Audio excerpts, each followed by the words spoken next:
but there's certain emotional things about it that I'm starting to kind of go, oh yeah, this is okay.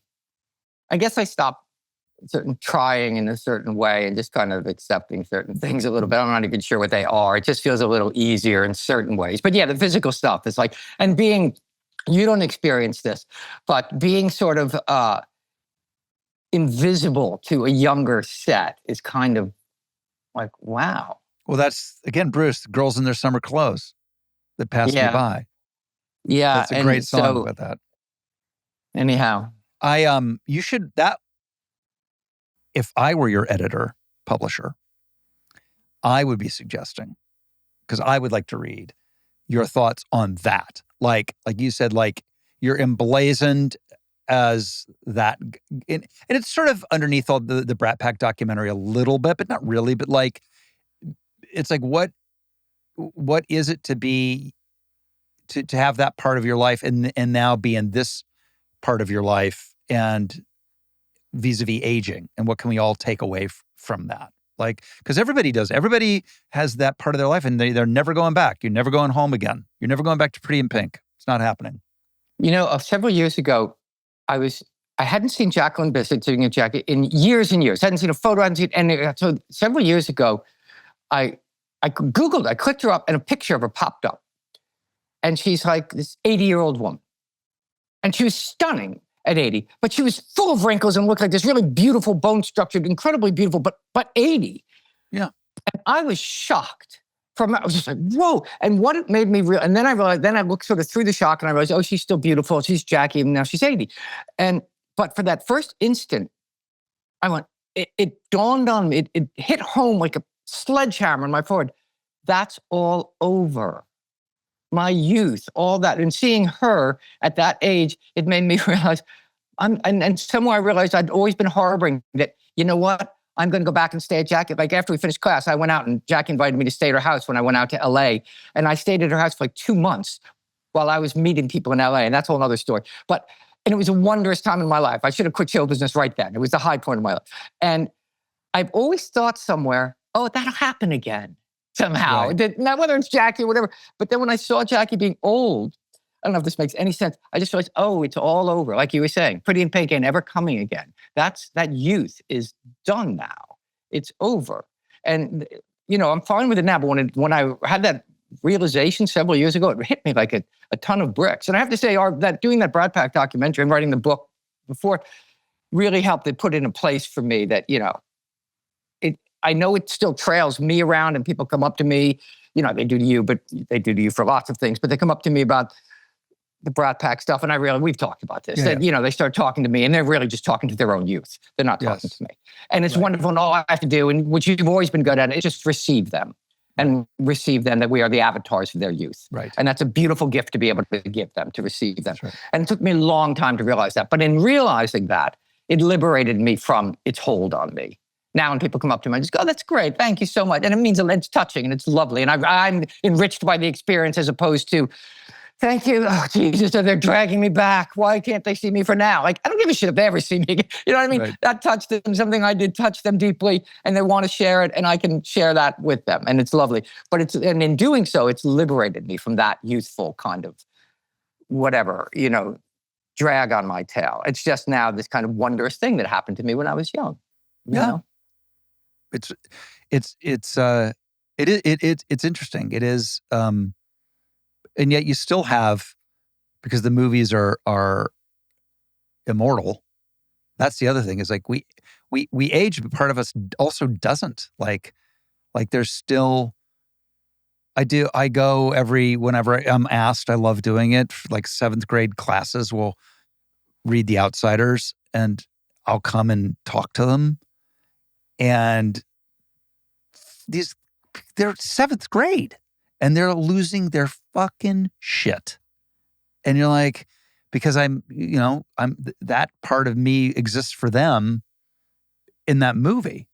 I mean, I'm sure they're appalled when I walk in the door, but it's weird. It's weird because it's over, but it isn't. Yeah.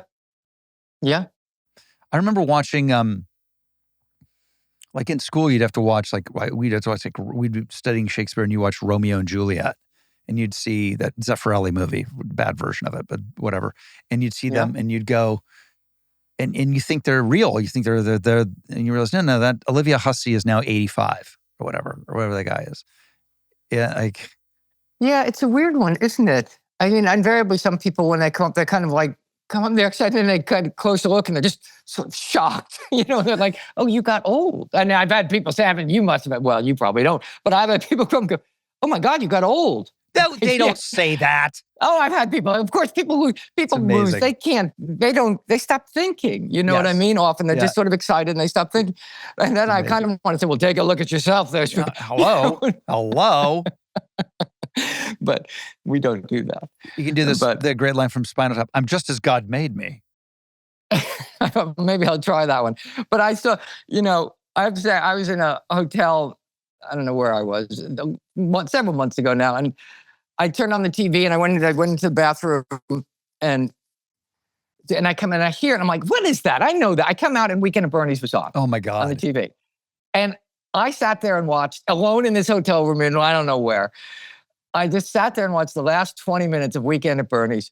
And I just laughed my brains out. I thought, this young guy is absolutely hysterical. Whoever this young guy is really good. He is great. And I just laughed so hard. And I had so much affection for my young son. And when you watch these things, don't you sort of like, I know that's me. I remember that day. And yet it feels in some ways, I don't know, it's both alien and so incredibly intimate in its way. I mean, you don't watch your old movies, do you? No, I mean, it was the first time I'd seen anything of mine, and I don't know, since I made it. And so, but I have to tell you, it was such a pleasure. It was really funny. It's super, like, I'm good with watching dailies and watching them. Oh, that's the other thing I remember. I never do. I never do that anymore. Yes, we had dailies together on. Yeah. Remember, they give us beer and we'd go watch. Yeah, that was a big deal every day to go to the dailies after work. Yeah, I stopped doing that because I just realized I had too much vanity. All I cared about was what I looked like. And I just said, I'm not interested in doing this anymore. That's amazing. It didn't help. All your notes are makeup and hair notes. The director would be like, how did you feel about this scene? Do you think we got it? I don't know. That's not a good angle on me. I don't like the way I need a better haircut. I need. Talk about haircut. Jesus. Yeah.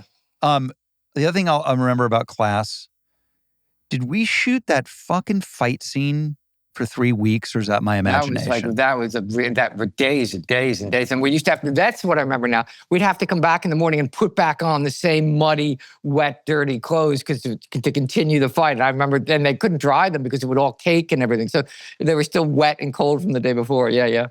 I'd forgotten that. I think that directors thought he was making something a little more.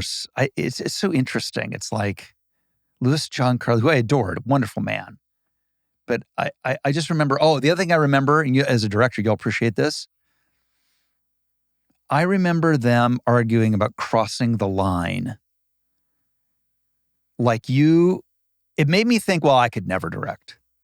I mean, obviously, how could anybody? I mean, you cross the line, and it was how you. They could not. It's the most ridiculous and overrated kind of fear in filmmaking. Nothing. It's nothing. And it's the only thing on the set where there are 3 people's job it is to make sure that you don't mess that up unless you do it consciously. There's the DP, the camera operator, the script person are all there to say you're crossing the line on that. But now you actively cross the line to change things up. All that's out the window. And by the way, for those of you, the crossing the line doesn't mean like you've crossed the line here. It's literally how you shoot a scene with people looking in left certain to right direction. or right to left. Suddenly I have to look at you camera left. You have to look at me camera right. And if we're both looking camera left, then it looks like we're looking in weird directions and things. But now people do that all the time. But I remember back then, though, you wouldn't have they done had that conversation. Hours. By the way, there are 2 people in the scene. 2 people. You and me in a dorm, crossing the line, all the time. And of course, Cliff Robertson. Cliff taught me one of the great things. Actually, I don't know if I ever told that story.